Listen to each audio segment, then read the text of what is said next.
year 2026 has just begun, and in the field of dermatology, many are wondering what comes next. Which emerging therapies are causing a paradigm shift, and what new data should we look forward to? At the 2026 Maui Derm Hawaii conference, we asked several leaders in the field about their views on what comes next in dermatology. I think 2026 is going to be the year of the oral psoriasis therapy. I hope that icotrokinra will be FDA approved this year. I expect that this is going to be a drug that provides us with the triad of good efficacy, good safety, and good tolerability. I also see this year of advancing the next generation of TYK2 inhibitors, and I don't know that we'll see approval in 2026, but I think we'll see new options coming to the horizon. So this is really going to give us a lot more flexibility in the oral space to give patients the option of having an oral systemic agent or a biologic agent and not having to sacrifice the efficacy component. Yeah, so I will say that it's really interesting with atopic dermatitis. We have our experience with our biologics and then experience with our JAK inhibitors and then newer biologics and then pipeline coming in. And to me, I'm driven by what's the core clinical response to patients, but it's really interesting to think about what's happening immunologically. If I put a patient on dupilumab, for instance, for 3 years and take them off, and they end up having just 1 to 3% body surface area managed with a topical, there seemed to have been some immunologic reboot, right? And is that going to be different with an IL-4/13 as compared to an IL-13 blocker or an IL-31 blocker? And it's too early really to see that.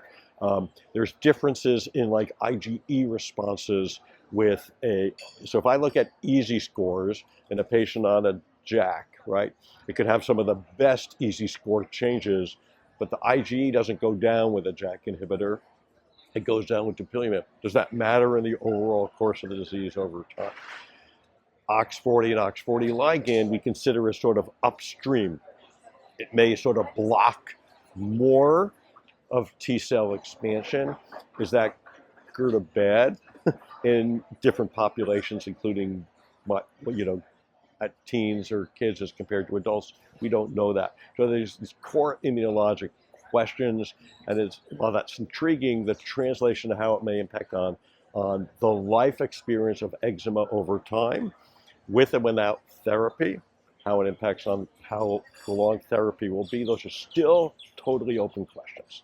Probably the last pearl I'll leave you with is the new systemic approach that's coming for acne. It's a fatty acid synthetase inhibitor. It's called denifanstat, which works on de novo lipogenesis and reducing sebum. And sebum is really the fuel of acne. I mean, people talk about the components of acne like inflammation, the barrier defect, C. acnes, and of course sebum production. But it's not the same as oil reduction. It's not like I'm reducing oily face or whatever. Sebum reduction means it's basically emptying the gas tank of things that make acne. So to have a systemic agent that actually can be impacting comedones and papules, that's not a retinoid, it's not an antibiotic, I think the opportunity there is pretty rich. So I think that's one drug you'll see coming that will have a lot of opportunity. It's still in early phases. It was just studied in China, and they're going to be doing some phases in the U.S. and Canada. But I think that's one drug I would definitely keep my eye on. I think there's a lot that's in development, both in science and in kind of clinical medicine, that we're going to be excited about for pediatric dermatology. Anything genetic related is always exciting, just because we always want to be able to better diagnose our patients before we start treatments. And then finally, as I had mentioned before, our patients don't like shots, so some of the oral biologics coming out, that will be very exciting to us. There are companies that are working on looking at biologics where you're going to be able to space out the how often you get the shots, and that of course will be very interesting to our patients. So just because no one likes shots, so I think we have so much to look forward to this year and the next couple years in dermatology. There are a number of treatments that are coming along that we're quite excited about. For example, there is a unique nanobody, a very small molecular construct, interleukin 17A and F inhibitor, that is known as sonelokimab, which is highly effective in both the joints as well as the skin. There's an interesting oral interleukin-23 inhibitor, icotrokinra, that's coming along, and we're very excited about that. There's some, in the rheumatology field, there's an interesting molecule that inhibits something called TL1A, which targets not only immune cells but also fibroblasts.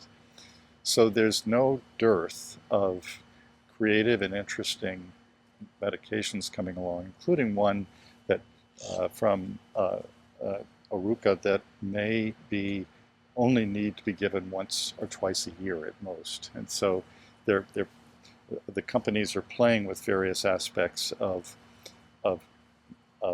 the molecular configuration in order to try to improve on current paradigms of treatment.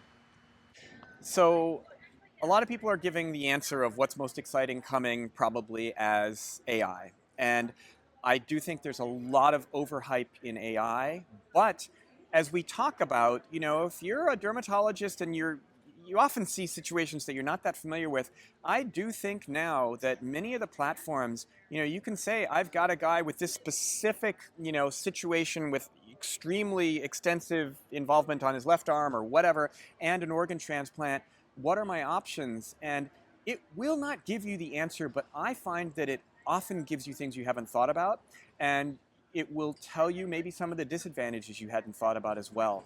So I can say that for Merkel cell carcinoma, I am very excited about the ability of AI to connect people to information they wouldn't have had otherwise. Now, you got to use it responsibly, but I see a lot of patients being mismanaged by people who aren't taking care of it and have not sought out disciplinary care. And I think between the patients and the doctors, as information is more easily accessible, that's going to be the most exciting thing. Yeah, it's two things. One, I do think actually this CHE, as a patch tester, CHE has been my bread and butter for as long as I've been doing this. So it's nothing new. But for many derms, they're not familiar with the concept. And so I think having a greater awareness of CHE is incredibly important because it has so much morbidity for our patients. The second thing is CSU is continuing to take the spotlight in dermatology, which is great. Historically, dermatologists managed chronic spontaneous urticaria. For many years after omalizumab came out, dermatologists kind of was referring these patients to allergy, but now with the approval of remibrutinib and dupilumab, I think we're starting to see dermatologists continuing to take back and treat more CSU, and I think in 2026 we're going to see an explosion of that. This has been an HCP Live video feature. Thank you for watching.